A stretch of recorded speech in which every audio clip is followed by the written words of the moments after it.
Well, thank you for having us here as a sponsor. So what I'm going to do is, within the next half an hour, I'm trying to keep it short. A lot of slides, a lot of material, some of more for reference. So I will skip over all the marketing blah blah. But I want to give you an idea of what we do with A10 in terms of IPv6 or IPv4 preservation and also IPv6. So just quick show of hands. So prior to today, who had heard of A10? Okay, I want to give you 2 T-shirts. So I want to introduce Mike, the guy next to the pile of T-shirts. So he's responsible for that. All the other get 1 T-shirt as an encouragement. So what I'm going to do is basically a couple of things. First of all, A10 in a nutshell. What are we doing? How do we differentiate ourselves? And we're all engineers, so I got some hardware slides and other stuff in there. So basically, what is the difference? And how we can assist you in with the IPv6 migration. So, quick recap of company overview. So we are American-based company out of California. We are 500 plus employees worldwide. A lot of them in engineering. Obviously, not really. We are not a marketing company, so we're an engineering company. We're focused on that. Probably our founders, and prior to working for A10, I worked for a long time for Foundry. So a lot of these guys, a lot of the old Foundry customers, and I know that a couple of them are here in this room, they probably remember Li Cheng. So Li Cheng is our founder and basically the inventor of the ACOS system, along with a couple of other guys. So again, we are very much focused on engineering company. And if you look at A10, we are actually addressing 3 different markets. And we started off as an ADC, or we are an ADC company. So our first products were actually built for the application delivery. And application delivery goes beyond the regular server load balancing. But when we built the ADC software and the ADC solutions, we really found out that, I mean, ADC is a lot about NAT, about sessions. And guess what? I mean, with carrier-grade NAT or NAT64 or DS Lite, it's also about sessions. It's also about a lot of NAT, handling lots and lots of sessions. Just to give you an idea, we have a 1U platform which is capable of doing like 115 gig throughput and able to do like 256 million NAT sessions. So this is 1U, and so we have quite some interest in this space. So some sample customers, and this is just for reference only. I want to skip to the next one. So why are we different? There's one thing I want to have your attention for. We have no licensing. Whatever we do with the box, whatever you can do with the box, it's yours. We got no licensing for extra sessions, extra scalability, or extra features. If you want to run, and a lot of our customers do that, like typically a CGN network. I mean, CGN is preservation, right? So it doesn't really bring you any further towards the IPv6 migration you want to eventually end up with. So what you can do is, in parallel, and a lot of our customers are doing this, deploy things like NAT64, DNS64, deploy things like 6RD or DS Lite, or in the future, lightweight 4/6, and they will probably, like before, really the migrations starting to take place, there will be more protocols. We heard about A+P, we heard about MAP, and these are all new RCs, new standards, which we will face in the future. So no licensing is something really which we offer to our customer. So what makes us different? If you look at, let's say, the next generation vendors, and we are not the only one, there are plenty out there for whom the hardware is kind of irrelevant. I mean, you all use routers, you all know about nifty things they put in ASICs and in FPGAs in order to accelerate performance, accelerate throughputs, and provide scalability. But the bad thing, the drawback of this is, if you design ASICs, it will cost you like many, many years to build it. And then it is not really flexible, right?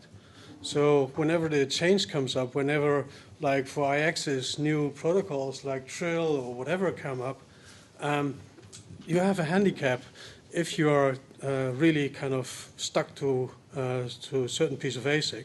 So what we do is we have built our operating system around some kind of independency of the operating system or the hardware. So first of all, it's fundamentally different. So we use like symmetric multiprocessing, and what is key is we're using shared memory. Shared memory in a different way. So we do not use any kind of locking when we write or read from the memory. So this really gives us some advantages in terms of scaling, in terms of latency, in terms of reducing inter-process communication. I mean, typically what you see is any device handling net or applications or whatever where you need intelligence which is not able or cannot be provided by your ASIC, you need to have CPU cycles, right? So you have to have horsepower in order to do this. What we can do is we have this symmetric multiprocessing, and which is kind of independent from the processor itself. So if Intel comes up with the next generation processors, for us it's a very easy adoption to incorporate this into our products. Again, and also like 64-bit, and I will get a little bit more detail on this. So this is how our hardware looks like. So in terms of, and this part is actually the ACOS piece. So what we do is we have a separate control data plane. We have separate, so our management traffic is dedicated on a different CPU. We can use, and depending on the model, we can use FPGA technology. We call it FTAs. It's flexible traffic ASICs. And so what we do is, for instance, distribution of traffic. So flow coming in. So we got like a battery of CPUs. Where should it go to? So we determine this. Think about DDoS protection. We can do this in hardware. We use specific layer 2, layer 3 routing ASIC or switching ASIC to handle or to improve latency, to improve the layer 2, layer 3 forwarding. But the most important piece is this piece, the ACOS operating system. So what do we do? I mean, ACOS on the data plane, think about 64-bit. So 64-bit gives us more memory, right? And so what we do is we have this huge amount of memory, and what we don't want to do is replicate it. So we share it. And we got some patented code on the zero locking, zero IPC. And this allows us to really utilize this piece of shared memory quite well. And this gives us the advantage to do a lot semi in parallel. So think about the CGN Net64, and I want to thank Andy for his introduction about the evil of CGN and Net64. I mean, we can be very religious about whether or not CGN is good for you. Probably, well, I mean, most of you will say, no, I don't want to have CGN. But on the other hand, your business guys, they want to grow the business. And if there's no grow because you run out of IPv4 space, then you have to take an evil solution.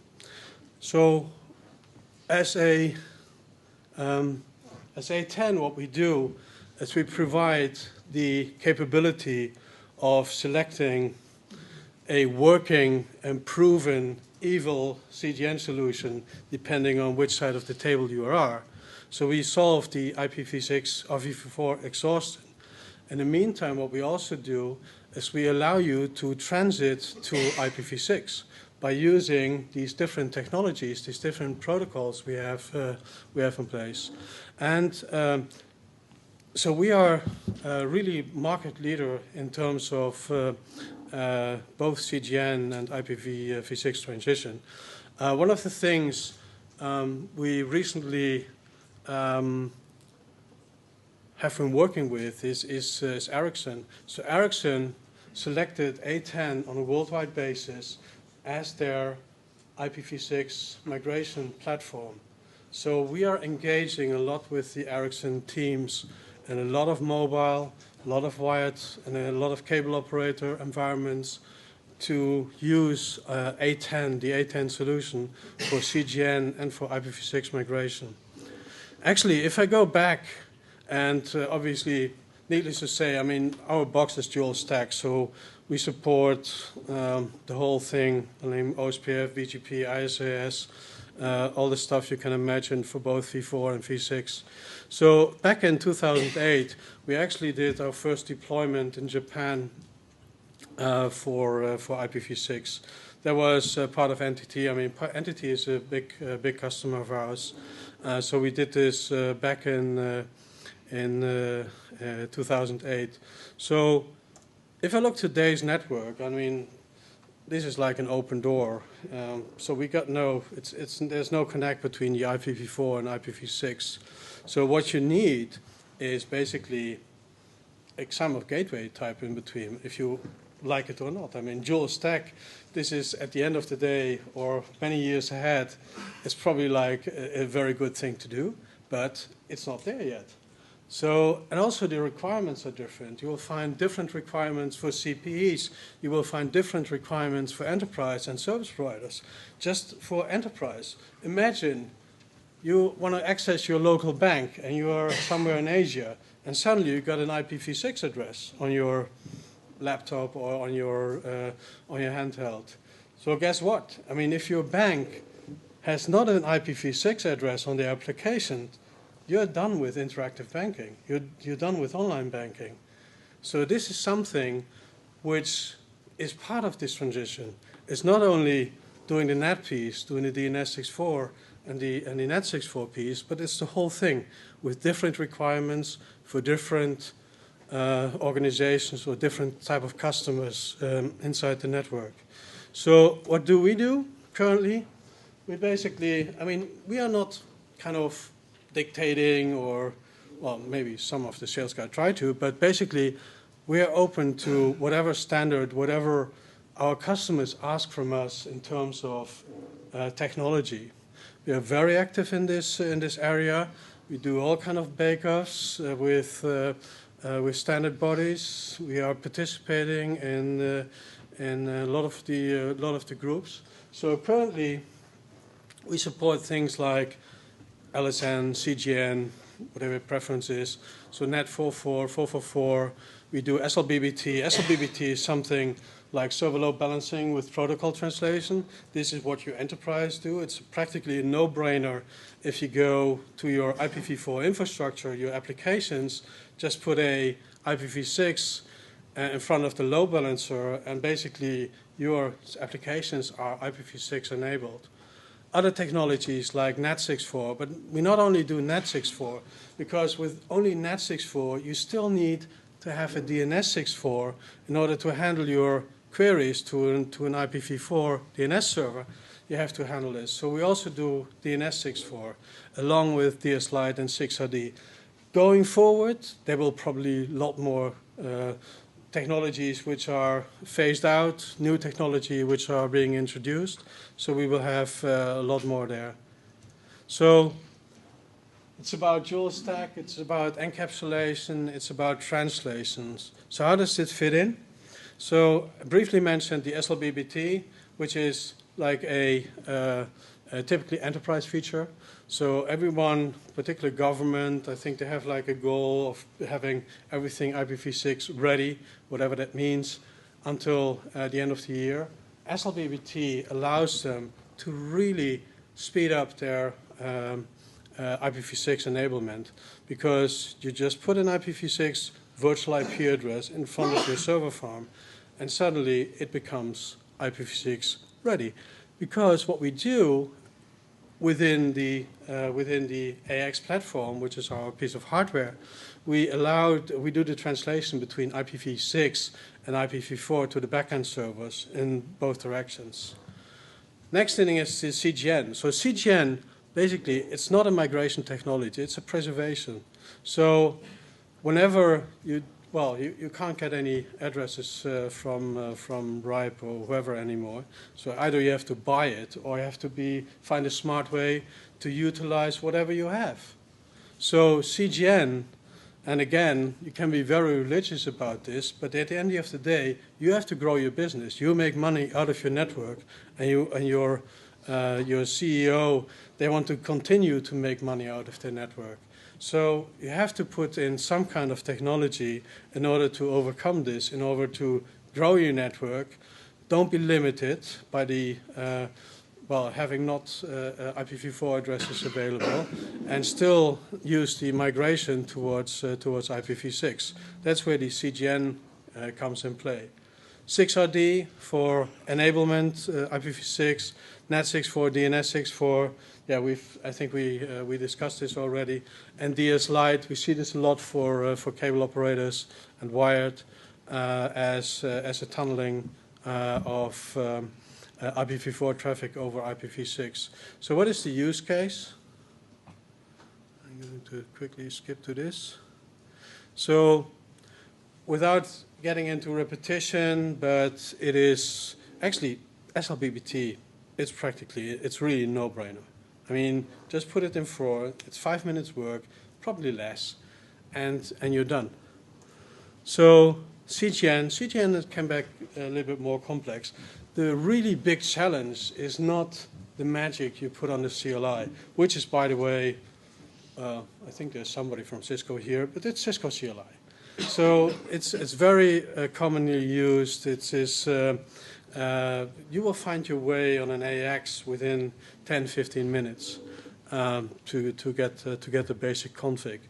So the biggest challenge with CGN is not how many class lists, how many subnets, how many pools you have. It's a logging piece, unless you do like deterministic net. But the logging piece is going to be much more challenging, because on the logging part, I mean, in particular, if and probably all of the operators, they've been asked by the local government, local justice department to deliver certain data on a certain time of a certain IP address. So the logging piece, particularly in the NAT44 and the NAT444 solution, or even in the NAT64, becomes relevant.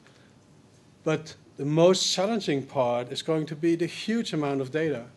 So what we have, and I'm not going to elaborate this within this presentation, but we are happy to discuss this offline, is the logging capabilities and the extra logging features we have to do compression, to do binaries, to do NetFlow and SFlow, and to reduce the burden you have with logging. 6RD, I discussed this. NAT64, DNS64, and the important piece is, and by the way, we don't see, not only see this in like typical service provider environment.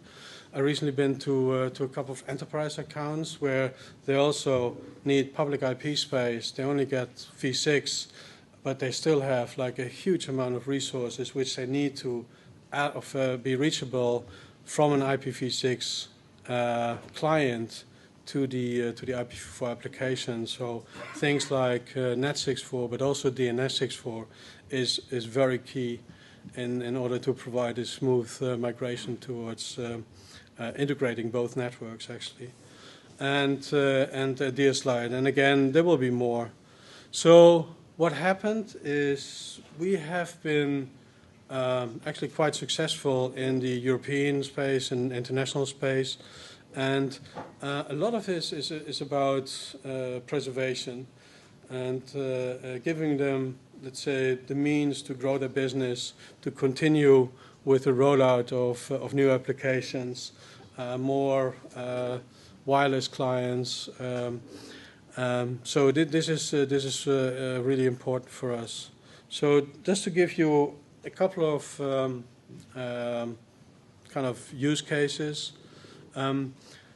So traditionally, we I think we have the probably 4 largest carriers in the U.S. and with different challenges. I mean, basically, it was expansion. It's about not having IPv4 addresses available, the feature richness. I mean, having like a complete CGN solutions, including the different ALGs, the application layer gateways, about the different types of logging. So we can offer this.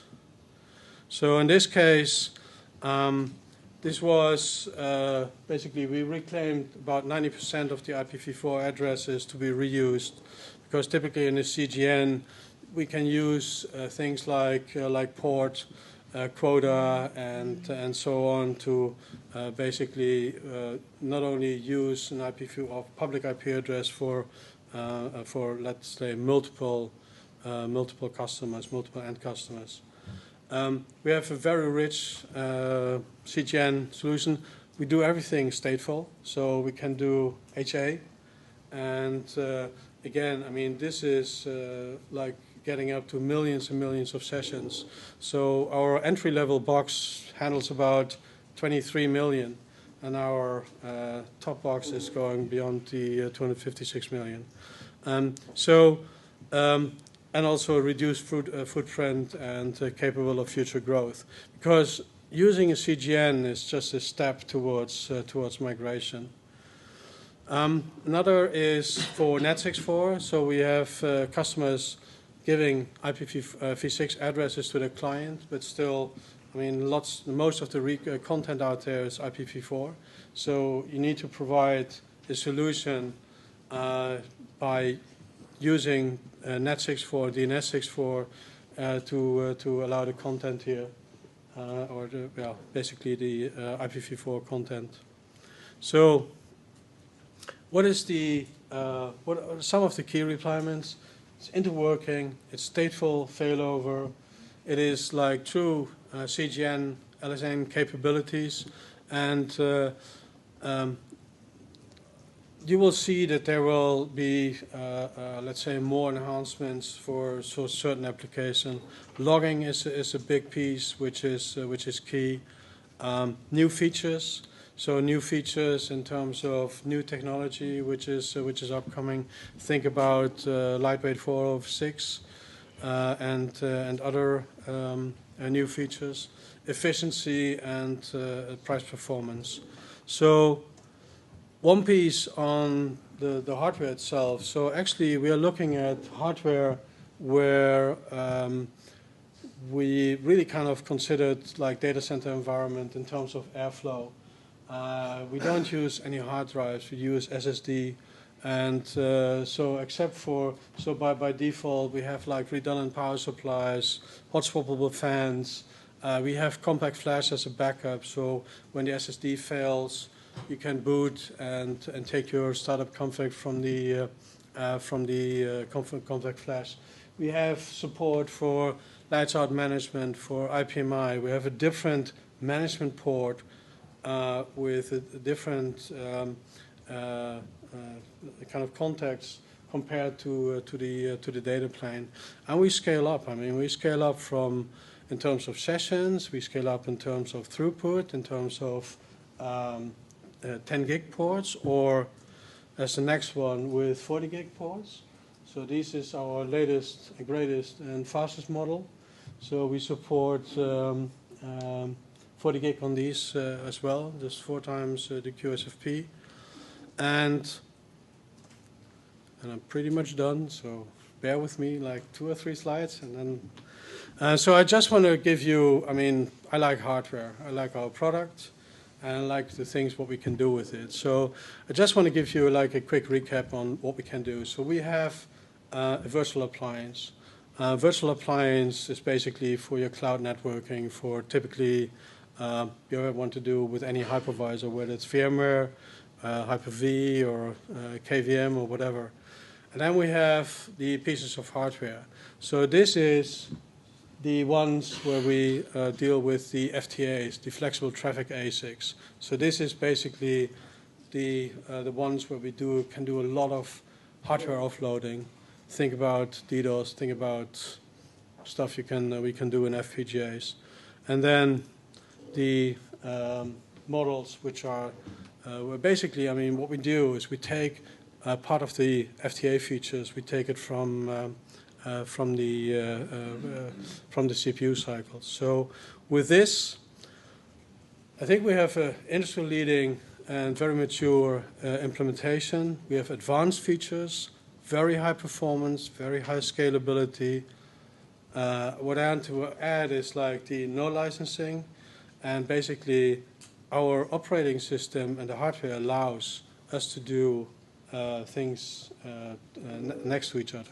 So you're not only using our box as a CGN box, and then when you need to do like Net64, DNS64, DS Lite, you take another box. I mean, obviously our sales guys would like it, but you can put it on the same box. You can run it on the same system and migrate it and use it there. So with this, I would like to thank you for your attention and thank you for having us here. And we have still like a lot of T-shirts, so please feel free to get a T-shirt. We got 2 sizes, American L and American XL. So please feel free. Thank you.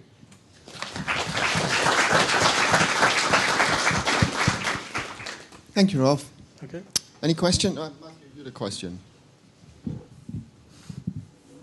What you don't have is a microphone.